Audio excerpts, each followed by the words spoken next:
24 वर्ष राधा राधा नाम और गिरिराज जी की परिक्रमा, तब दृष्टि साफ हुई और देख पाए कि हमारे गुरुदेव क्या है। समझ रहे ना?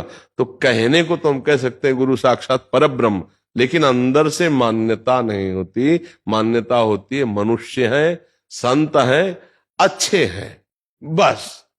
परब्रह्म है ये केवल बातों में होता, मान्यता में नहीं होता, सच्ची बात। और जिसकी मान्यता में हो गया, अब उसको और कुछ जानना और पाना बाकी नहीं रहता। मोक्ष मूलम गुरु कृपा, वो जीवन मुक्त महात्मा हो जाता। पर फिर हम कहते हैं ये मान्यता बहुत कठिन मान्यता है, बहुत कठिन। जो अपने गुरु को परब्रह्म समझता है, उसका तन मन प्राण सब गुरुदेव में समर्पित होता है। और ऐसे समर्पित गुरुदेव के भाव वाले को फिर भगवत साक्षात्कार दुर्लभ नहीं होता। वो गुरु के ही तन में नहीं, जिधर देखता है उधर वही दिखाई देता है। अखंड मंडलाकारम व्याप्तमेन चराचरम। पर गुरु निष्ठा बहुत दुर्लभ वस्तु है। अमीर खुसरो जी गुरुनिष्ठ महापुरुष थे। तो वो हीरो का, जवाहर का व्यापार करते थे, बहुत बड़े व्यापारी थे। तो एक दिन उनकी गुरु निष्ठा देखिए। एक गरीब आदमी की बेटी का ब्याह का जो सांझ सौंज रुपया पैसा वो था नहीं। तो सुना कि बाबा सिद्ध फकीर आए हुए हैं, उनके चरणों में गए, प्रणाम किया। बाबा बेटी का ब्याह, कुछ व्यवस्था होता है, लोगों की भावनाएं होती हैं कि दो प्रकार से, या तो अपनी सिद्धि के चमत्कार से कुछ ऐसा कर दें, या उनके पास भगत आते हैं चार से दिला दें, कोई ना कोई ऐसी भावना। तो उनका परसों आना ऐसे टाल दिया।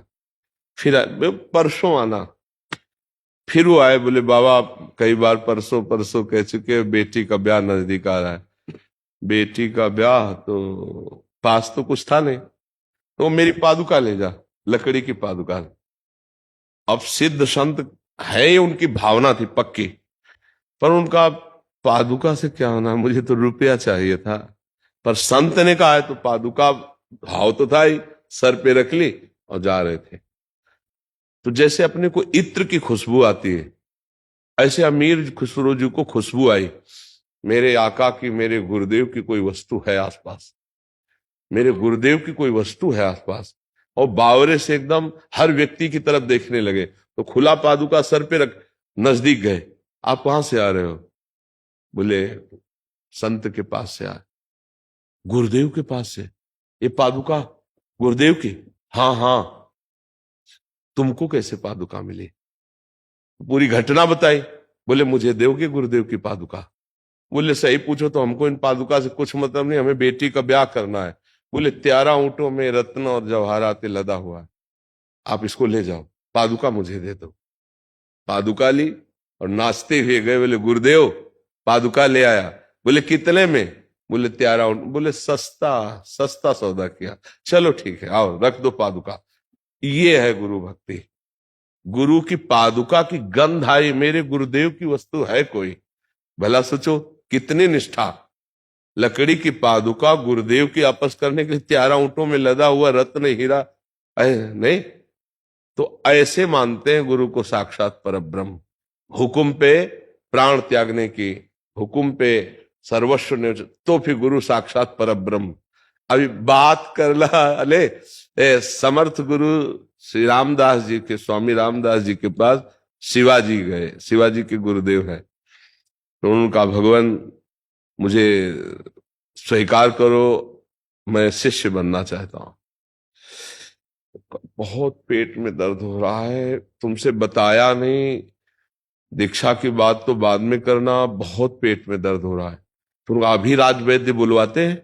शिवाजी ने कहा राज वैद्य से नहीं, हमें कई बार ऐसा दर्द जब उठा है तो हमने सिंगनी का दूध पिया है तो खत्म। तो आप सिंगनी का दूध ले आओ। सिंगनी कोई कामधेनु गाय है क्या कि उसको ऐसे? तो कोई अस्त्र नहीं, कोई शस्त्र नहीं, कोई अंग रक्षक नहीं। और देखो सिंगनी का दूध साधारण पात्र में नहीं टिकता, स्वर्ण पात्र में। एक स्वर्ण का पात्र भर साथ होना चाहिए, कोई साथ नहीं। समझ रहे हो? मौत के मुख में डालना। उन्हें विश्वास था मेरे गुरुदेव साक्षात परब्रह्म है, आदेश का पालन करना। अभी दीक्षा नहीं दी थी। जंगल में ढूंढा तो देखा छोटे छोटे शावक जो है खेल रहे हैं। तो समझा दूध देने वाली सिंगनी है, क्योंकि जो मां बन चुकी वही तो दूध देगी।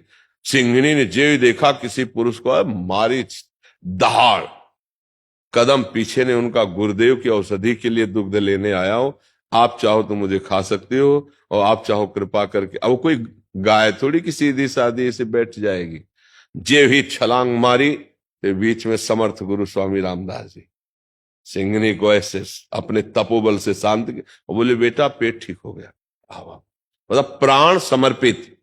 और कहा दीक्षा दे दो, बोले किसी दिन।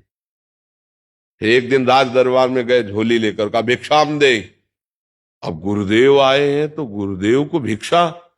नीचे उतरे, पूरा राजपाट सब वैभव कागज में लिख के और अपने सहित दस्तखत करके डाल दिया कि प्रभु ये सब आपकी वस्तु है, मैं भिक्षा क्या दूं। तो बोले ठीक है, आज से राजा मैं, और धर्म पूर्वक सेवक बनकर प्रजा की सेवा कर, अब दीक्षा दे दूंगा। क्योंकि धन समर्पित, प्राण तन समर्पित, अब दीक्षा का अधिकारी।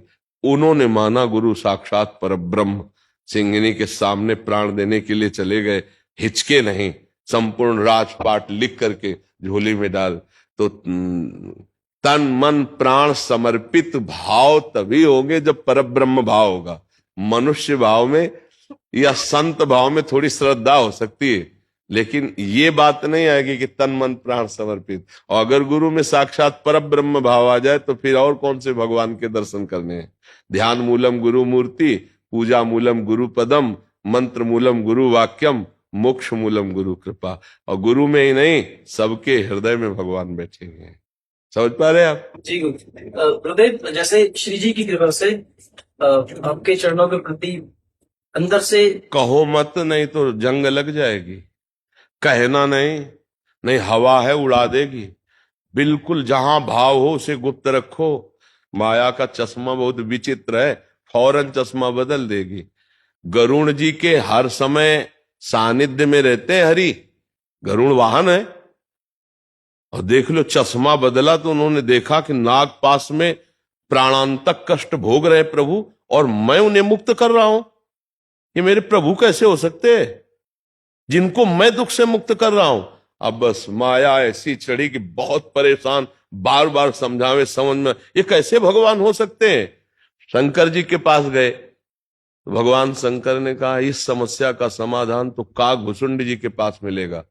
तो बाद में उमा जी ने कहा आपने क्यों नहीं समझाया। बोले कीन होइस कबहू अभिमाना, सो खोवंचा कृपा निधाना। भगवान इनके अभिमान को, भगवान के वाहन महान गुण राशि ज्ञान समुद्र, गरुण महाज्ञानी गुण राशि, और उनको चपेट में ले लिया माया ने। तो अगर हम कहें हम अपने गुरु को साक्षात परब्रह्म मानते हैं तो परीक्षा आ जाएगी। इसलिए चुप अपने भाव को गुप्त रखो। और बस ये है, जैसे कोई कहे आप गुरु को भगवान मानते हैं, तो चेष्टा करते हैं हम, कोशिश करते हैं कि कृपा हो जाए हम भगवान